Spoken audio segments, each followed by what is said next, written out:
Welcome to this episode of the Sports Detective Podcast Show. My name is James Williams, and today you are not going to believe what Deandre Ayton said he has left to prove in the NBA as a basketball player. I'll go ahead, guys, and show you this tweet here from Mark Medina, who did a story on Deandre Ayton, and this was basically the big kind of punchy headline that came out of it. This is from Mark Medina's Twitter. I spoke with Blazers center Deandre Ayton on adjusting to a rebuilding team and his injuries, and if he has something to prove.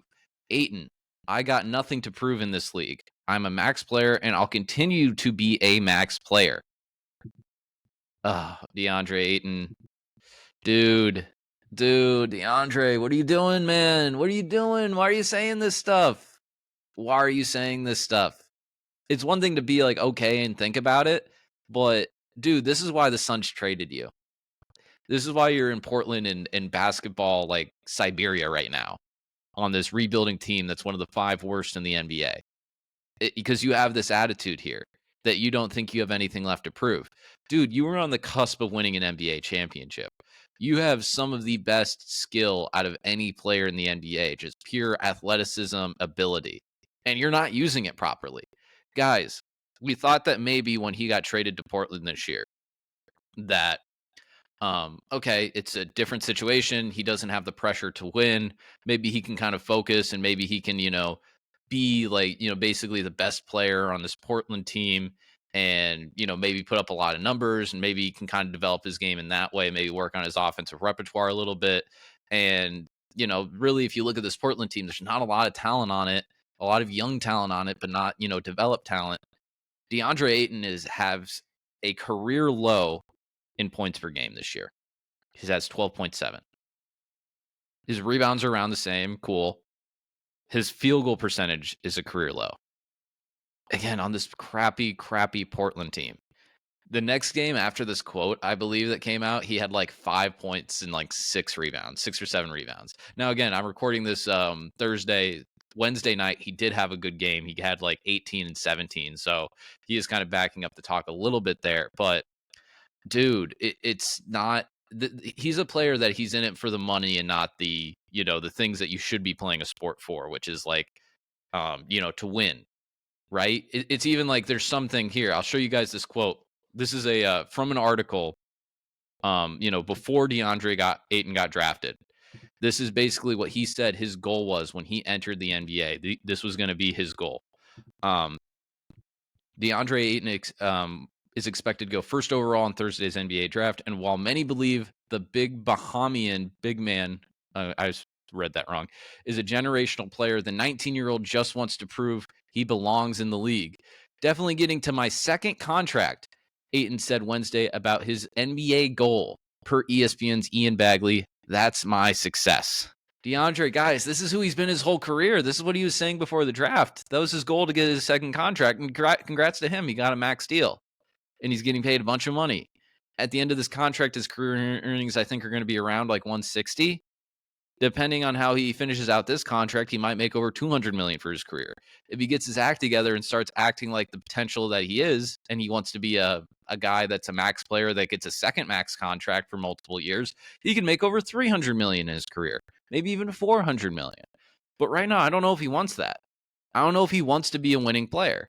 I don't know if he wants to be a guy that's actually like, because here's the thing too. The reason I brought up that goal here too, if you follow NBA draft coverage, that's a common question that people get asked. And a lot of times, like, players will give you like the generic answer, like, oh, I just want to win. I just want to belong.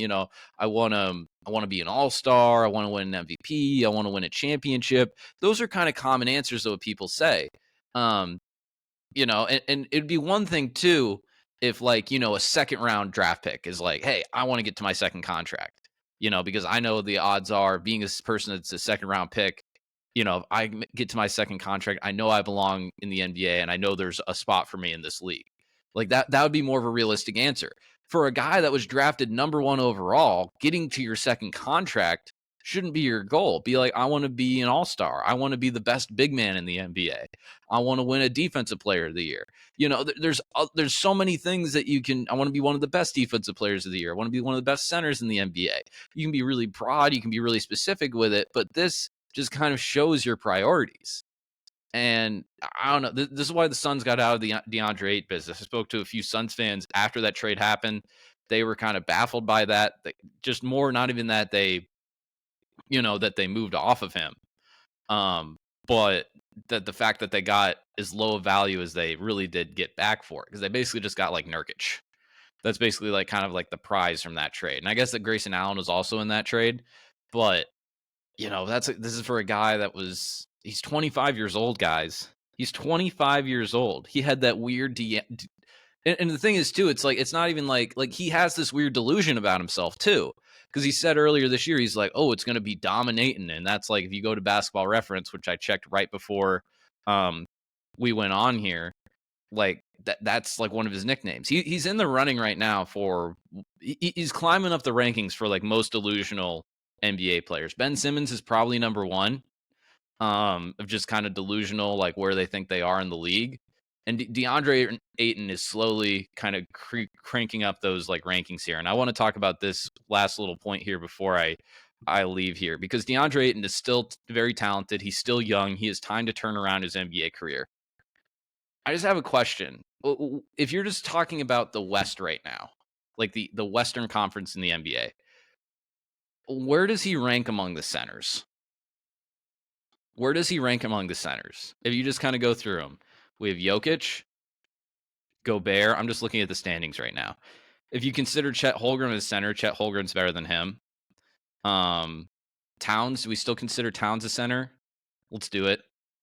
Zubac, it's close, but I don't know, man. I might pick Zubac over him. I'll give Ayton over Nurkic. Sabonis is better than him, so that's 6. Derek Lively, I'd rather have Derek Lively on my team than DeAndre Ayton right now. Anthony Davis, yes. Walker Kessler, you can make the argument. Alperen Şengün, I mean, you just kind of Valanciunas, I think, is ahead of him. If I didn't mention him already. And Wembanyama, would you rather Wembanyama or Ayton? I'd rather Wembanyama. We just go down, like, he's one of the worst starting centers in the West right now. And that's to say that like the West has a lot of very talented centers, but it's also a detriment to Ayton, because I think if we went back, maybe, if you asked people during the NBA Finals run when he was like, 22, 23, and asked him like, oh, where does he rank in the centers in the West? He wasn't like top 2 maybe, but he was definitely top 5. And he has just climbed down those rankings there. And this quote is just kind of evident of this. I don't know if this guy wants it. And if I'm somebody, another team that really lucked out is Portland, or excuse me, not Portland. Got my P's mixed up. The Pacers, because the Pacers, if you remember, when Ayton went into restricted free agency, the Pacers offered him a max. The Suns felt obligated to match that max in restricted free agency.